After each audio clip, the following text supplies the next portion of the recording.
നമുക്ക് റസൂലുള്ളാഹി സ്വല്ലല്ലാഹു അലൈഹി വസല്ലം തങ്ങളെ സ്നേഹിക്കാൻ സാധിക്കുന്നുണ്ട്, പ്രകടനം നടത്താൻ സാധിക്കുന്നുണ്ട്.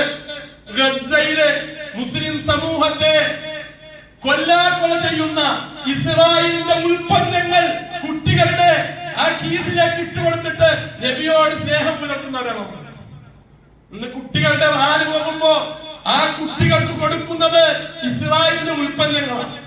എന്നിട്ട് നാം റസൂലുള്ളാഹി സ്വല്ലല്ലാഹു അലൈഹി വസല്ലമ തങ്ങളോടുള്ള സ്നേഹം ഇങ്ങനെ കൊട്ടിഘോഷിക്കുക.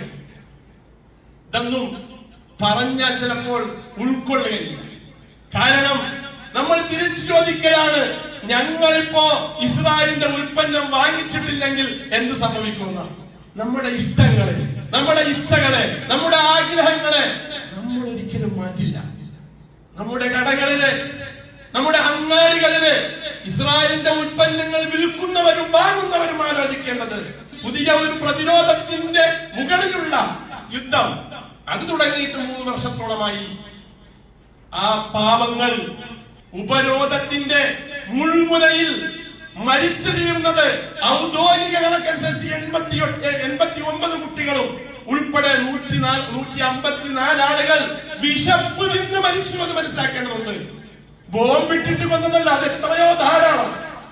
വിശന്നിട്ട് ഭക്ഷണം കിട്ടാതെ മരിച്ചവരുടെ എണ്ണം ഔദ്യോഗികമായി 154 ആണ്. അതിൽ 89 കുട്ടികളുണ്ട്. ഞാൻ പറഞ്ഞു വരുന്നത്, അവിടെ നാം ആരുടെ ഒപ്പമാണ്?